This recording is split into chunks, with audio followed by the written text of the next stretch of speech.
ध्यान से सुनना। कौन सा चैप्टर का है? चैप्टर 13 और क्लास कौन सा है?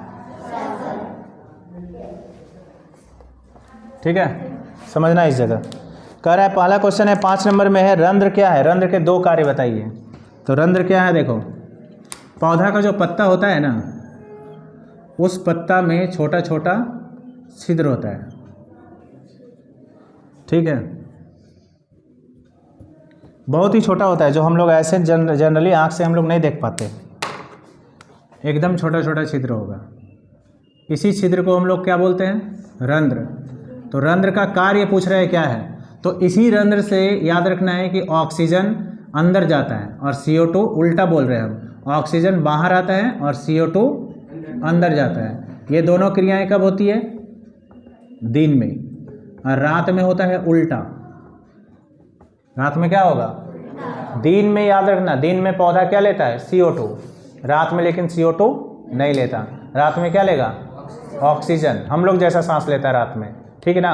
लेकिन दिन में याद रखना है, दिन में वो क्यों लेता है CO2? तो भोजन बनाना है, कार्बन प्रकाश संश्लेषण की क्रिया करना है, और भोजन बनाने के लिए उसको सबसे ज़्यादा जरूरत क्या चीज़ पड़ेगा? इसीलिए वो कार्बन डाइऑक्साइड लेता है। समझ में आया? रात में ऑक्सीजन लेता है, क्यों? ताकि वो दिन भर जो भोजन बनाया, उस भोजन को तोड़ करके ऊर्जा उत्पन्न होगा। उस ऊर्जा से अपने आप को वो क्या करेगा? बढ़ाएगा, है ना। तो उस ऊर्जा के लिए तो रात में फिर उल्टा कर देता है। आ गया समझ में? तो पहला क्वेश्चन क्या बोले कि ऑक्सीजन और CO2 का आदान प्रदान होता है, पहला। दूसरा कि पौधा में जो बेकार पानी बच जाता है, अभी बता रहे थे कि हम लोग के शरीर में बेकार पानी पसीना से, मूत्र से बाहर आता है, लेकिन पौधा में जो बेकार पानी है वो रंध्र के द्वारा वाष्प बन के निकलेगा। क्या बन के निकलेगा? वाष्प, जिसको भाप बोलते हो तुम सब। ठीक है, अगला क्वेश्चन।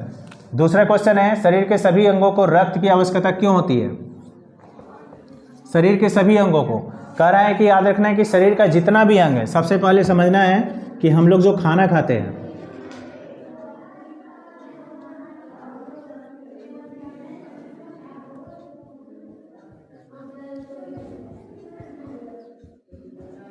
ठीक है, तो ये हम लोग खाना का है भोजन, और ये भोजन हम लोग के कहाँ तक गया?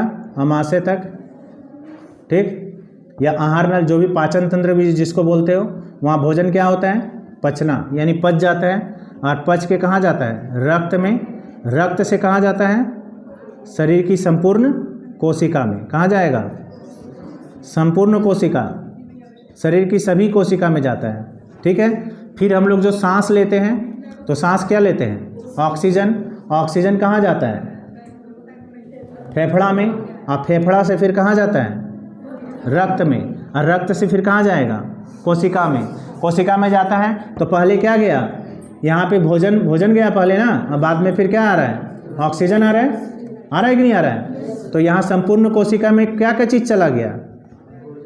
भोजन। और फिर ऑक्सीजन आया तो जुड़ा, और इसके जुड़ने से क्या उत्पन्न हुआ? ऊर्जा।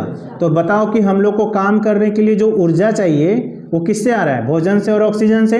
और भोजन और ऑक्सीजन को कौन ला रहा है? रक्त ला रहा है, खून ला रहा है। तो बोलो, खून का जरूरत है कि नहीं पूरे शरीर में? क्लियर हो गया? एकदम इसी को समझना है बढ़िया से।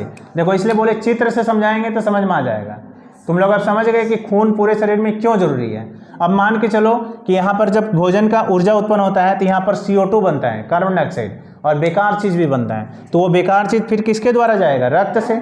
रक्त से जाएगा किडनी में, किडनी उसको छानेगा, रक्त को साफ करेगा, बेकार चीज़ को पेशाब से, या जिसको मूत्र बोलते हो, वहाँ से बाहर आ जाएगा, है ना। या हमारे शरीर में पसीना जो निकलता है, वो बेकार पानी बाहर आ जाता है ना।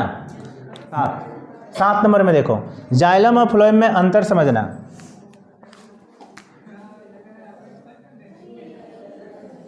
तुम लोग तो ऐसे हंसता है जैसे लगता है तुम लोग के अंदर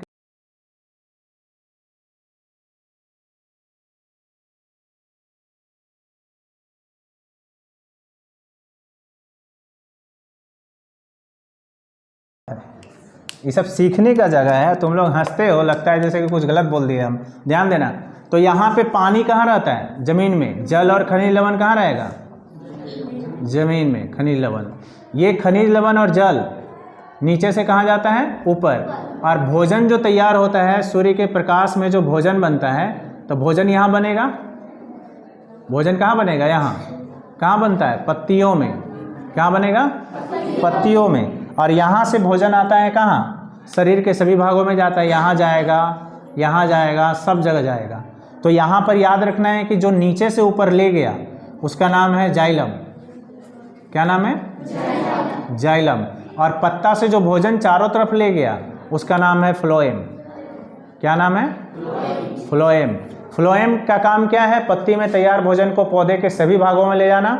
और जाइलम का काम क्या है? पानी और खनिज लवण को जमीन से लेकर के पूरे भाग में पहुंचाना। दोनों का डिपार्टमेंट अलग अलग है। अगला क्वेश्चन देखो 8 नंबर। रक्त कह रहा है बहते हुए घाव से कुछ देर बाद रक्त बंद क्यों हो जाता है? 8 नंबर कहता है कि कहीं पर अगर किसी का हाथ पैर या कुछ भी कट जाता है,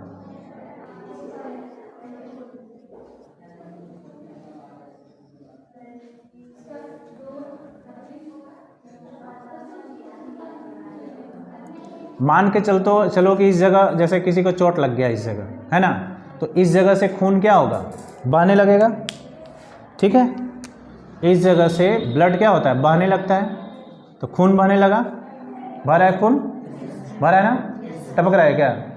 दादा जी सर, सब चीज़ में जी सर। तो खून यहाँ जो बह रहा है क्या कारण है कि बहते बहते ये रुक जाता है? क्या बहते रहता है कंटिन्यू? नहीं। क्यों रुकता है? तो रुकने का मेन कारण है कि हम लोग के शरीर का जो खून है उसमें एक कोशिका पाया जाता है जिसका नाम है पट्टिकाणु। क्या नाम है? पट्टिकाणु। पट्टिकाणु क्या करता है? खून को जमा देता है, यानी थोड़ा देर हवा के संपर्क में जैसे आएगा वो टूटेगा और टूट करके खून को जमा देगा। तो उससे क्या होगा? रक्त वहाँ से बहना बंद हो जाएगा। रक्त अगर बहना बंद हो गया तो अच्छी बात है, क्योंकि हमारे शरीर में ब्लड क्या होगा? कम नहीं होगा। क्यों कम? अच्छा, खून अधिक बह जाएगा तो हानि है कि लाभ है? क्यों हानि है? तुम देख रहे हो हमारे शरीर में खून काम करता है ऑक्सीजन पहुंचाने का, पूरे शरीर में ऑक्सीजन चाहिए, CO2 बाहर निकालने का, खाना पहुंचता है उसी से। और हमारे शरीर में खून कम हो जाएगा तो ऑक्सीजन पूरे बॉडी में जाएगा? बॉडी में नहीं जाएगा, तो ऊर्जा नहीं उत्पन्न होगा, यानी हानि है। तो इसलिए यहाँ पर खून बंद हो जाता है जिससे हम लोगों को फायदा होता है। और यही क्वेश्चन है 9 नंबर में कि अगर बंद नहीं होगा, अगर पट्टिकाणु नहीं होगा तो क्या होगा? अगर पट्टिकाणु नहीं होगा तो खून रुकेगा? खून नहीं रुकेगा। जब खून नहीं रुकेगा तो शरीर में रक्त की कमी हो जाएगी, रक्त में कमी होगी तो आदमी मर जाएगा। हो गया? ठीक है।